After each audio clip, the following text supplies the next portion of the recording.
The TBT preview and picks edition for Sunday, July 21st edition of the College Basketball Experience and NBA Gambling Podcast on the Sports Gambling Podcast Network is brought to you by Underdog Fantasy. You can win 325 times your entry with their new Pick 8 Challenge.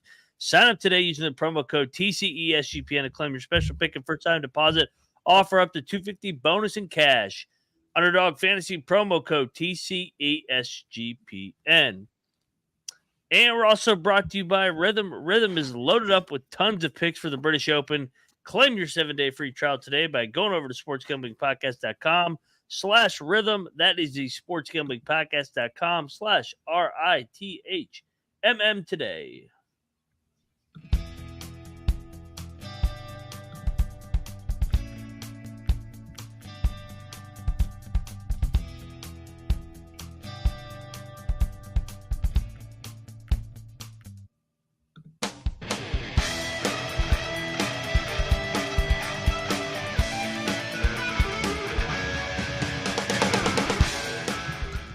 And welcome, everybody, into another edition of the College Basketball Experience crossover with the NBA Gambling Podcast, because we're talking TBT. We got games tipping off here in less than an hour out there in Lexington, Kentucky. But first, I am Moneyline Mac, aka the former video coordinator for Bob Huggins and Frank Martin.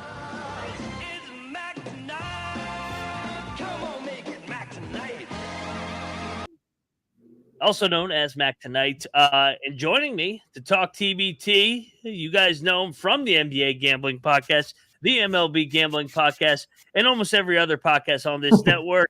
He is Lonte himself. What's up, man? What's up, man? Doing pretty good. Had a good, a good weekend to the TBT tournament, betting those. So, yeah, hopefully we can carry that momentum over to today and into the week.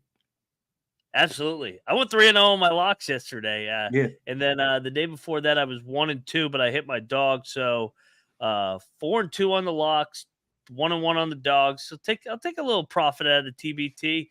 Shout out to the chat. Dalton's asking what the TBT is. It's the basketball tournament.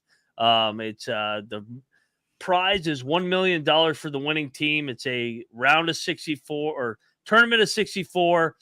Basically like the NCAA tournament. We just finished the first round these last couple of days, and then we are on to the round of 32. It's on Fox, FS1, and then also this TBT website that's kind of half-assed, so I'm not going to lie. But Lonte, your thoughts? We had a couple. The dogs were barking. Yeah, I was about to say that.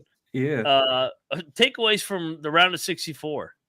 Yeah, I thought the underdogs played well, and I thought outside of one team losing to an 8 seed, I thought that the top seeds took care of business pretty easily. We saw La Familia kind of get it done pretty easily, and a couple other teams slow starts for the teams who this is their first season going, so they kind of didn't know what to expect or the intensity level, because it is intense. It's a very intense win or go home type of environment. So I thought that a lot of the teams that were better kind of started out slow and kind of, picked it up at the end after the second half. But overall, I thought it was a really good weekend, especially betting wise for us for that first show. No doubt. Yeah, we did well in our locks, and actually 2 1 seeds went out. Team Diesel got bounced. Bounced last night. But the shocking one was Nasty Natty going out on their home floor. Yeah.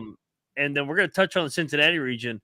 All top 4 seeds lost. The 5, 6, 7, and 8 seeds all won outright. So the dogs were barking in that region. So what was your takeaways just from the different sites? Obviously, the Kentucky one and Louisville ones kind of, and then Wichita a little bit. But how much are you taking into account the home court advantage after seeing some of these atmospheres, especially Kentucky and Louisville? Yeah, I think you got to downgrade them from what you just said. I mean, we saw the bottom 4 seeds all win, so I don't think home court advantage is that much. Obviously, it's not like the NBA or college basketball where it's just people everywhere and just a passionate fan base. So I didn't take into account a lot of the home court to begin with. Just thinking that I think previously, if you look back, I don't think the home site had a bigger advantage than anybody else. I thought it was a competitive game competitive games regardless of where they were playing at. So I didn't take away a ton from it because I didn't account for it to make a lot of the difference. I mean, it's at the end of the day, it's just basketball. Whether you're home or away. I mean, some of those guys haven't been in those specific cities for a while, so it kind of takes the fans time to get used to it. It's a good midsummer event. It's like, especially like for the college basketball crowd, or where you can get your alumni back in and go watch them and reminisce on the good old days, like the Louisville having the 2013 banner in the arena yesterday for their game. I was getting a kick out of that, and then obviously all the Kentucky guys coming back with Coach Cal's guys. But all right, we'll dive into the 8 games set for today, and then Lonte and I will be back here tonight as well to preview the 8 games tomorrow. And we're going to call the round of 32 the rivalry round, because there's some good old college basketball rivalries set on deck, whether it's a backyard brawl or Purdue, Indiana, that we're going to touch on here. But we got to talk about the college football. Previews are out. Go check out the Main Sports Gambling Podcast with Ryan and Sean, but also go check out Colby and those guys for all 134 team previews. Tune in wherever you get your podcast today in the SGPN app. All righty, we are back on the TBT previews and picks for Sunday, July 21st, and tipping off here in 50 minutes in Lexington, Kentucky. We have the Auburn alumni team taking on the Marshall alumni team. Heard That versus War Ready. Heard That, if you did not know, is a TBT darling. They are laying 7.5 over-unders at 151.5. It cracks me up that they give out over-unders in this. And the money line, minus 375. If you like Auburn, it's plus 270. Lonte, Heard That came through for us the other day. I think we both I know I locked them up. I couldn't remember if you locked them up or not. No, I didn't, but I liked them whenever we were breaking it down. Yeah. We're thoughts on the opener here. Yeah, I'm leaning towards the dog here with War Ready. I know Heard That kind of dominated in that first round. Their 2 best players, what I perceive to be their 2 best players, in Elmore and JP Tokoto, didn't really play that well. 15 combined points. They shot the ball well outside of those 2, 56% from the field, 39% from 3. And they did. The one thing I like about the team is they do defend the 3 well. But Jackson Boom, they didn't have a lot of shooters. War Ready, led by Wendell Green, they shot it well also, 52 and 40% splits. Wendell Green had 22 in the first game. They started off really well. This is one of the teams who started off really well. 22-5 first quarter run, and then they kind of ended up pulling it away at the end. If they can contain the 3-point shooting, they allowed 60% from deep in their first game. If they can contain that, I think they can be fine here. So I'm going to take the 7.5. I'm gonna go on the other side. I'm gonna lay it. Auburn's alumni team is kind of like the real team, where there's high variance. I think Marshall gets away from them late, just because I think Auburn's chaotic style of play is just such high variance, and I like the guards for Marshall. I like DeAndre Kane. I like Jared West. I like Elmore. Elmore's been unbelievable in this event. I just think that they got enough shot makers and they have enough depth to outlast this Auburn team, and I just don't trust this Auburn team. They went out 22-5, and then I did not like what I saw from them in the second half. They were able to hold on. But I think that with the high variance, I'm going to take that Marshall here, and they're able to get away from them late. So I'll lay the 7.5 in the opener. All right, so then from there, we'll just stay at the same site, because that's the next game on dock. The NAWF, NAWF, whatever their name is, they are taking on La Familia. Everybody loves La Familia, the Kentucky team that's got all the studs from Calipari era. Calipari and the Wildcats are laying 8.5. Over under set at 151. It feels like all these games are set at 151.5. So I guess that's the median for these TBT over unders. The NAWF upset the Wofford team, honestly, kind of wire to wire. They never really trailed in that game. Kentucky, of course, was very impressive. They showed why that they had all these first round picks all over the years. So, Lante, I know you love this little familiar team. What are you doing here? Yeah, man, I'm laying it for sure. I think it's two. I think it's two distinct advantages here. On the glass, the North got out rebounded by 13, and La Familia was plus 13 and rebounded, and they were pretty much on cruise control the entire game. They had 5 in double figures. They went to the line 32 times. They didn't even shoot it well from three. Shot 31% from three, and still got it done in a big way. They were tied or led at the end of every quarter. So, like I said, pretty much wire to wire. I thought the upset was a pretty good win for them. They didn't shoot well either. They forced 24 turnovers. I don't think they'll be able to force 24 turnovers against La Familia. They had 4 in double figures, but I just think the size and the athleticism of the guards will be too much for the North. So I'm going La Familia. I'll lay it with them. I think they'll blow these guys out. I'm in agreement with you, and that the rebounding margin's what I had circled. I mean, if the Knopf is having issues keeping Walford off the glass, I mean, what are they going to do with bigs like Cauley Stein and company? I think the Kentucky guys just have too many dudes, and honestly, you kind of saw it yesterday with Louisville. Bellarmine was able to make every fucking three, and Louisville still was able to stretch it out and win by 10 in the end. They just, from a athleticism, athlete standpoint, it feels like Kentucky and Louisville are on a collision course. But, of course, this Marshall team is good, too. But I'm with you. I'm going to lay it. And they didn't even make shots the other day. To win by 20, that was impressive. So, yeah, I'll back-to-back chalky favorites for me to start. I promise you it will not be like this the rest of the way because it's going to get freaky here with some of these other games. All right, let's go over to the chaotic region, and that is – where we're going to go between the 6 and 7 seed. By the way, 6 seeds, 4-0 on day number 1. 0-4, and they lost by like a margin of like 30 on day number 2. So kind of interesting note. Dream 34 upset Team Gibson. It was a really good game. The 7 seed is Takeover BC. And Lante, you and I think we're both on Xavier. Because we thought Xavier was good. Yep. They got their ass kicked by this Takeover BC team. It wasn't a fluke like maybe a couple of these other ones where Xavier didn't make shots. They just punched him in the mouth and controlled the whole tempo from the tip. Dream 34 is laying 1.5, minus 125 on the money line, minus 105 for Takeover BC, and another over-under with the 151.5 total. What do you like the 6 or 7 seed here? Yeah, this was tough for me. I thought it was a coin flip game, so I thought the number was just about right. I mean, we're pretty much going to monitor the matchup between QJ Peterson and AJ English.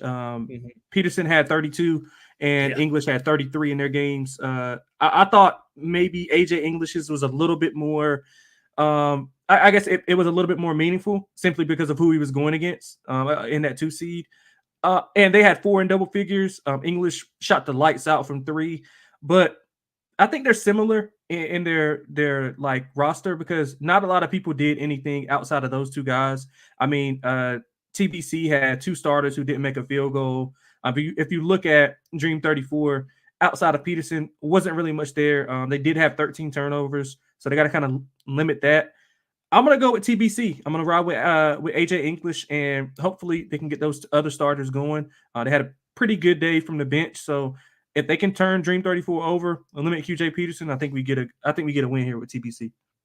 Yeah, and this was TBC's inaugural game, so I think that they were way underseeded after watching them. I think we just didn't know what we were getting. Right. English, you mentioned it, went crazy. Peterson went crazy on the other side.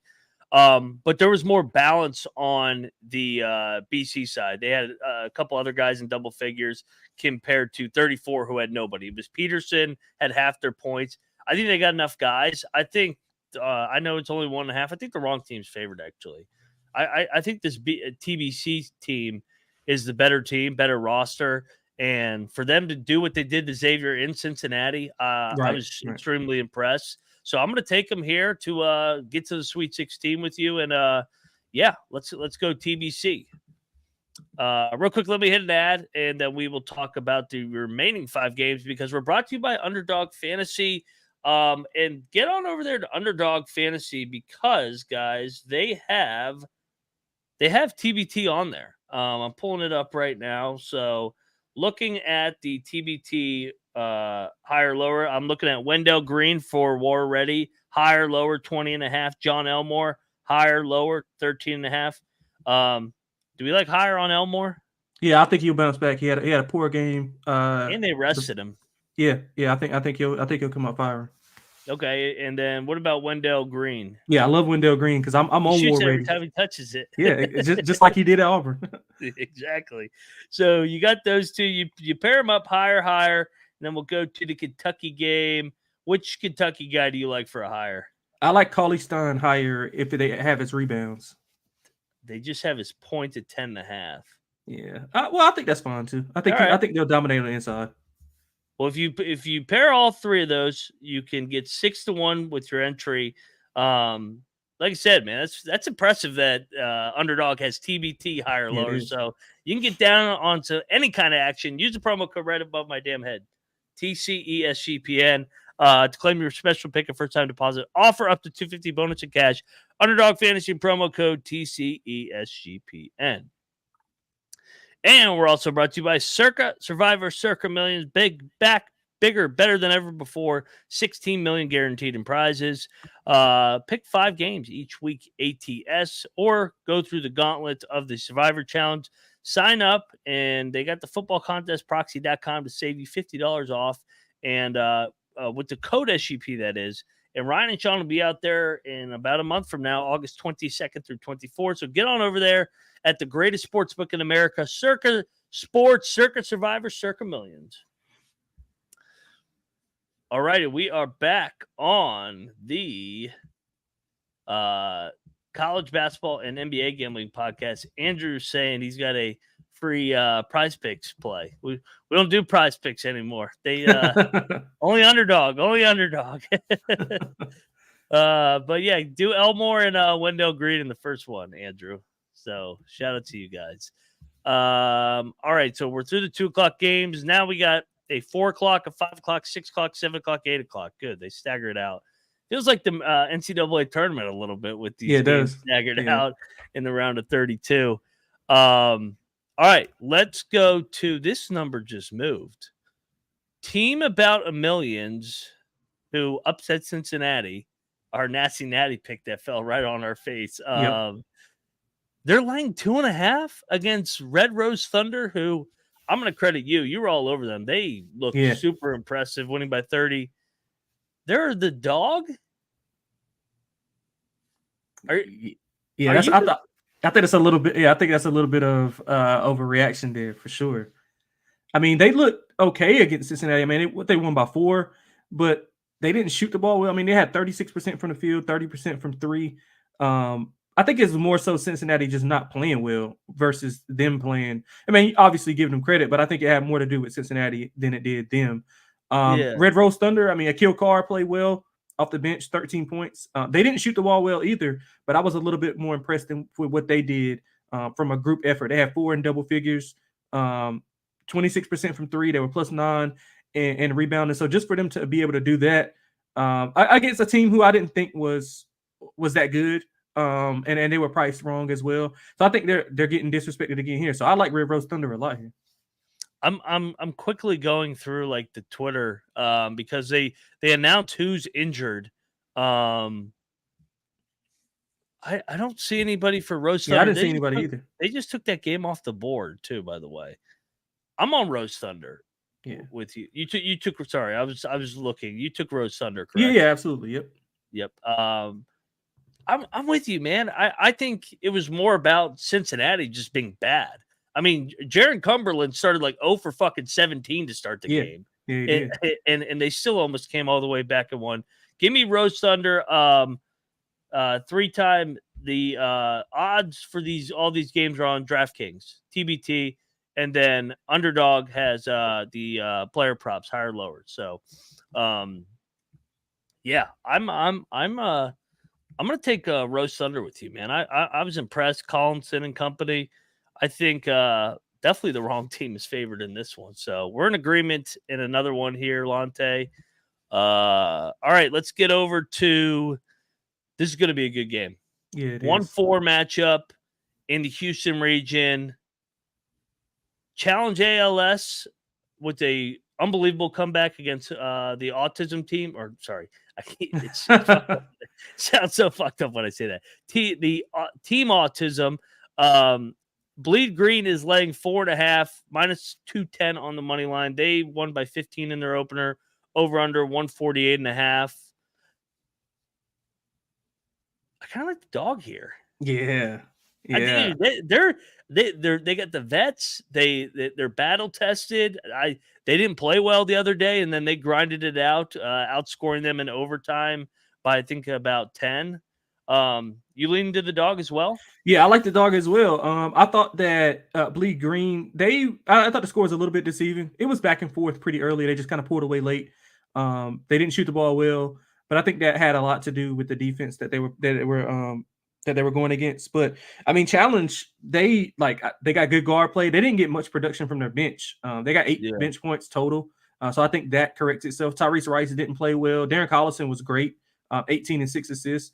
So I think the guard play will be able to take control of the game and kind of settle things down when it's not going their way. But I like the dog here. I like Challenge. I think they don't turn the ball over. They only had 9 turnovers in the entire game, and that's credit to Collison for being consummate pro. They shot the ball well from 3, 39% from 3, and I don't think they played their best game. So I think that they can get out of this game with a win. Yeah, and I'm just looking back because I was like, man, it felt like they were down like 15 at one point. They were down 13 headed into the fourth quarter, and like you said, they had not played well, and then they held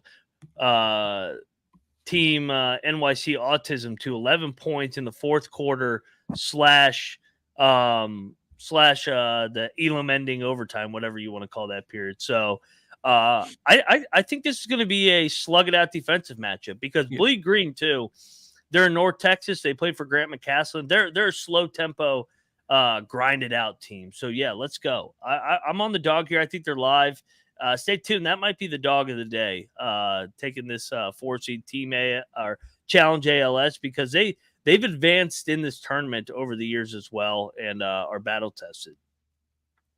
Speaking of battle tested, we disrespected this team the other day. The Eberlean Drive got it done against Team Arkansas, another team that with a nice comeback. They're taking on All Good Dogs, the Butler team. Eberlean Drive is the most experienced team in the field. All Good Dogs is laying only 2.5 as a 2 seed, and they look good. They won by 23 the other day. Over under set at 149.5. Minus 145, plus 115 for the money lines. Lante, what's your thoughts? Yeah, man, I know we disrespect them. I'm probably going to disrespect them again. I think All Good Dogs rolls here. What I was going to ask you, Archie Goodwin plays for Eberlean. Why is he playing for Kentucky? Is that just a preference thing, or? Sometimes I think, like for example, with West Virginia, Marcus Keene is on their team because him and Tariq Phillip played overseas somewhere together. Okay, so a lot of the time these guys will just jump because they're friends, or if they play with another guy in another alumni team, and they'll just jump and be like, hey, I think we have the best chance. Because in the end, it's all about that. It's about $1 million. Like it's nice to play with your alumni team, but you also want to win $1 million. That's the ultimate goal. Yeah, I thought he had a better shot with La Familia, but I mean that's just me. Yeah, but yeah, I mean All Good Dogs pretty much rolled. I think we both liked them in the opener. They had 5 in double figures. Shelvin Mack played well, had 15. They didn't turn the ball over. They defended the 3, held the opponent to 25% from deep. I thought Eberlean Drive, give them credit for winning, but I mean I think it was a little bit of smoke and mirrors. Archie Goodwin had 11. They did have 4 starters in double figures, but outside of that, not much going for everybody else. They did turn the ball over a lot too. And with the good guard play that All Good Dogs has, I think they can disrupt some of the things that Eberlean Drive wants to do. So I like All Good Dogs. I think that's a short number. We're gonna disagree. I'm falling for it. I like the vets, man. I like the vets. Eberlean Drive, they've been here, done that. This is All Good Dogs' first ever win. I think that beating a team like Arkansas, battle tested, and they just they got the experience, and I thought All Good Dogs shot the ball well the other day. we'll see how Shelvin Mack looks on a short turnaround. I mean, he's in the media for a reason. So, give me the short dog here. I think it's short for a reason. I think Everling Drive's going to knock off the Butler team. So there we go. We disagree on that one and another one. Let's go over to Houston. Back to Houston. Once a Bronco, aka the Boise team, they upset the New Mexico team. New Mexico's team fucking didn't show up. The Houston alumni team are laying 3.5. They were able to pull away from the Texas alumni team over under 145.5. Minus 175, plus 135 on the money lines. Monte, what do you think here? Yeah, I struggle with this one. I think it's pretty much a toss-up to me. I think I'm going to go with once a Bronco or always a Bronco, whatever they're called. The Bronco, the Boise State. Once a Bronco, yeah. Yeah, once a Bronco. I like Marcus Shaver. He struggled in the game, 2 of 10. They didn't really particularly rebound or shoot the ball well. So that's kind of my concern here because, Forever Cougs, they got that Kelvin Sampson mentality, 57 rebounds. So it'll be interesting to see how they kind of adapt to that. They got off to a great start, but they kind of struggled late to hang on to win. Forever Cougs, that is. So I'm going to go with once a Bronco. I think Marcus Shaver has a big bounce back. They had 3 other guys in double figures outside of him. So I'm going to go with once a Bronco to kind of get it done. And they were one of the 6 seeds that I like pretty much. Yeah, and the Houston team only played like 8 guys. I don't think they're going to make shots again. I'd usually like to take a bounce back in the shooting regression, but what's Houston's big knock been for all these years? It's making shots consistently. I like this Boise team. That they were impressive wire to wire. You mentioned it. Houston kind of punched Texas in the mouth, but then couldn't separate just because of their inability to make shots. Yeah, they can rebound the basketball, but so can Boise. So give me Boise here and another dog for me. I think they're live in this game to pull the upset. I could also see Houston winning by 2. I could see this being one of these ones that comes right down to the wire. So definitely going to take the 3.5. All right, final game of the night, and this is the marquee game of the day. They've had this circled in the state of Indiana. The Purdue Boilermakers, the men of Mackey, are taking on the Assembly Ball, the Indiana boys. Over under 149.5. The Indiana Hoosiers, they won against Vandy but did not cover. Men of Mackey trailed Fort Wayne, but then had a nice second half to pull away. This is a beautiful Big Ten rivalry here. Yeah. What are you doing here at Hinkle late at night? Yeah, I'm gonna go with the Indiana guys. I think Yogi had a big game, 27-6. They do need to kind of limit the turnovers. They have 14 of those, and limit the Minamaki from 3. Minamaki shot 45% from 3, and they also held their opponents to 15%. So I think that more so had to do with the opponent they were playing. Wasn't really a good 3-point shooting team on paper. Minamaki balanced attack. They have 4 starters with 11 plus points. You mentioned it. They got off to a slow start, but pulled away in the fourth quarter. A big second quarter helped the Indiana guys pull away. But, I mean, I'm going with the guard play. They were plus 11 in rebounds. Race Thompson didn't play that well either. So I think Yogi and the guys will get it done. So give me the Indiana guys to get it done. I think I'm with you. I think that they were looking ahead to Purdue.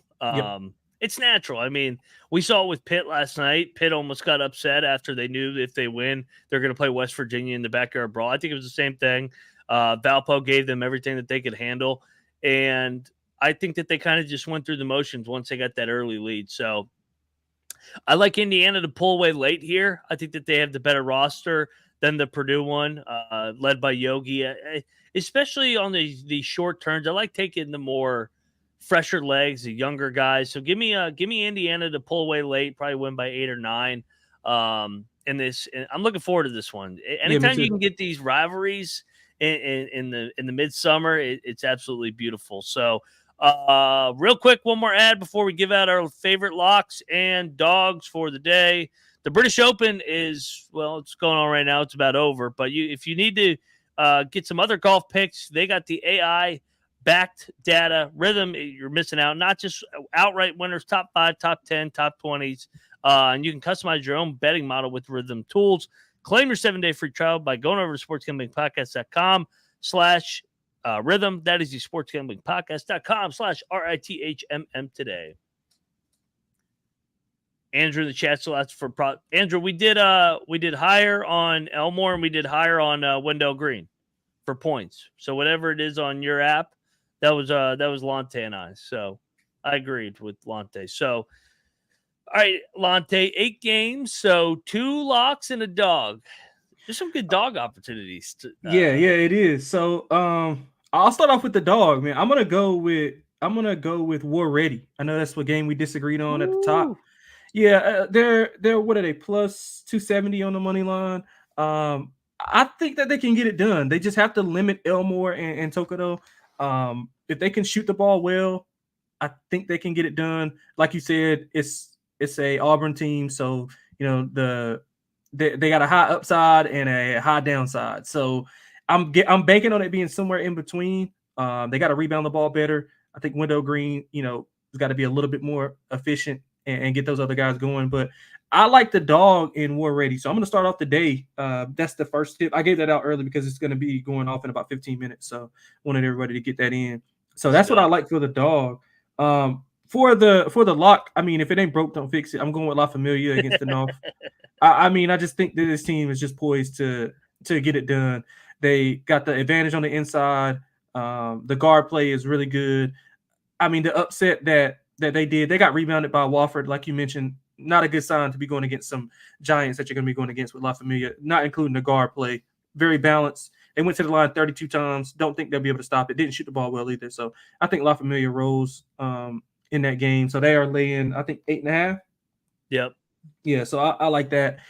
And the last one, I'm gonna go with Red Rose Thunder. I think that they're getting a little bit disrespected here about Billions because of that upset that they put on. So I'm gonna go Red Rose Thunder. They have 4 in double figures. They didn't shoot the ball particularly well. They rebounded the ball well though. Akil Carr really good off the bench. So I'm gonna go Red Rose Thunder. They are laying 2.5. Yeah. So remember how they posted that number? They flipped them. So that's why they took it off the board. Oh, okay. So when we said wrong, sorry. So because I was like, how the hell are they a dog against Team About a Billion? So they opened up as a pick, and now they're laying 2.5. Yeah, it's fine. I think that was the right move. I think that's the right move. I'm with you. That was my first lock, so I'll join you on that one. For my second lock, I'm not going to do La Familia just because I don't want to just do the same ones with you. Give a little different picks out here. For my second lock, I like Takeover BC, man. Yeah. I think that they should be favored in this game. So go minus 105 on the money line to get it done against Dream 34. And for my dog, one did I like? There's a couple ones I like. I talked about it. Give me the veterans. I'm going between Eberlein Drive and Challenge ALS. I like Challenge ALS. Here. Yeah, I like them too. 160 on the money line. Bleed green, kind of like the Houston team. They struggle to get away from their opponents because of their they go through lulls offensively.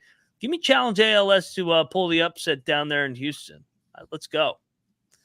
All right, I'm fired up for these games. Yeah, it's gonna be a good day.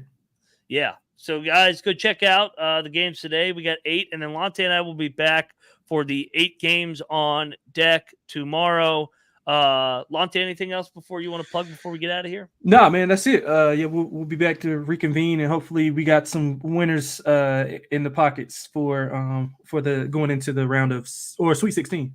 Sweet 16. Yep. And then the Sweet 16 is early this week, so it's rapid fire. And then they take a week off. So don't ask. It's a TBT for a reason, guys. So he is at XXLante XX. I am at Moneyline_Mac. Go check out the NBA Gambling Podcast. Like, subscribe, tell a friend. Also do the same for the college basketball experience. Like, subscribe, tell a friend. Do all that good stuff. It helps out all our channels in the grand scheme of things. We are the Sports Gambling Podcast Network. And we'll see you guys later. Enjoy your Sundays, and we are out of here.